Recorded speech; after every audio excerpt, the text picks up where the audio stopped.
In an earlier video, I mentioned alternatives to an end-to-end northbound thru hike of the Appalachian Trail, and in particular, flip-flop hikes, and that will be our topic. The Appalachian Trail Conservancy is encouraging thru hikers to take steps that will reduce crowding at the trail's southernmost end when thousands of thru hikers head northbound. So, what is a flip-flop?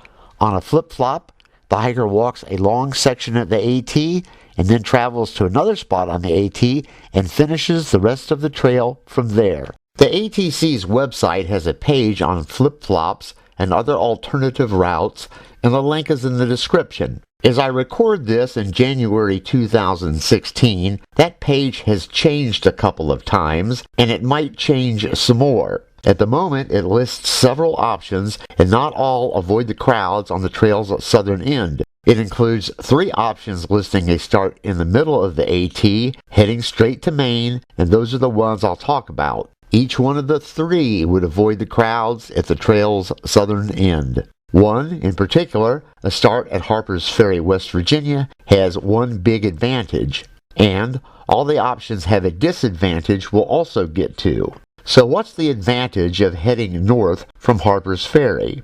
Consider a southbound thru hike, which would avoid the big crowds of a northbound thru hike. While northbound thru hikers usually start in March or April, southbound hikers typically begin in Maine in June or July. The Conservancy, however, has on its website what it calls a word of caution about hiking southbound. It says, quote, "A southbound thru hike is recommended only for experienced and fit backpackers who are looking for an extreme physical challenge right at the start," end quote. It notes Mount Katahdin, the northern terminus, is the most difficult climb on the trail.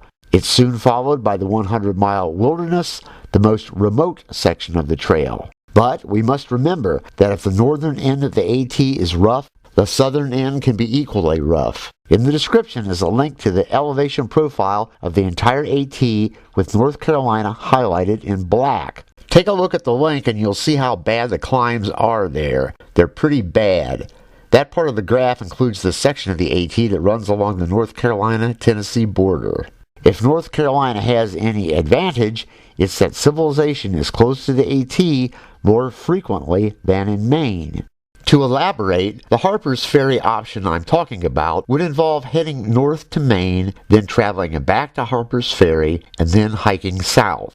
One big advantage of this is the hiker will begin by immediately entering Maryland. Compared to North Carolina, Maryland is easy. After that, the hiker has to put up with all the rocks in Pennsylvania. But in terms of up and down elevation, things don't get serious until the hiker hits Massachusetts. This means the hiker can build up endurance on a long section of the trail that doesn't involve ghastly up and down climbs. For most of us, this advantage is quite real. Among my section hikes, one lasted 2 weeks. I found myself moving much faster at the end of those 2 weeks than I was at the beginning. By now, I am sure you have realized flip-flop hiking has that disadvantage I mentioned. The hiker is going to have to find transportation to travel through a number of states, and this obviously is going to cost extra money if we have extra money. If we do, the Conservancy is there to help us plan the travel details. In the description is a link to its webpage on transportation options. It has details on reaching the AT by train, bus, and airplane. And if we can reach the AT at those places, we also can leave the AT at those places. Harpers Ferry is a good choice because it has a train station. From there, Amtrak has daily trains to Washington, D.C., plus other nearby cities. Another flip-flop option is to head north from Shenandoah National Park.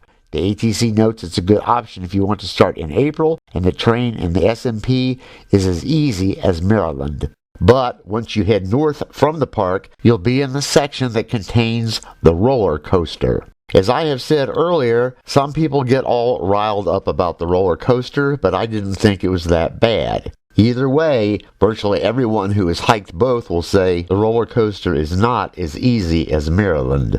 Another option is to head north from Pawling, New York. This would allow a hiker to start in June. The ATC says there are 2 towns, each 2 miles from the trail there. and a railroad line operates in each of those towns. Things aren't so simple when it comes to transportation to the northern and southern ends of the AT, but no one is going to thru hike the AT without dealing with that. Also in the description is a link to the Conservancy's PDF page on shuttles all along the AT. This information is of huge help for anybody planning a thru hike and any section hiker who plans to be on the trail for weeks at a time. As I have said, I have section hiked on areas of the AT that were practically deserted, and it certainly created the sensation I was having a wilderness experience. If a thru hiker wants to experience that sensation in 2016, a flip-flop hike could help. For those who have their hearts set on a northbound thru hike, the ATC website recommends hikers avoid the most crowded starting dates. They are March 1, March 15, the first day of spring, and April 1. Also, starting on a weekend will be more crowded than starting on a weekday. The ATC also is encouraging voluntary registration, which is designed to give a northbound thru hiker more detailed information on avoiding crowds. The link is in the description. And with that, we're once again done.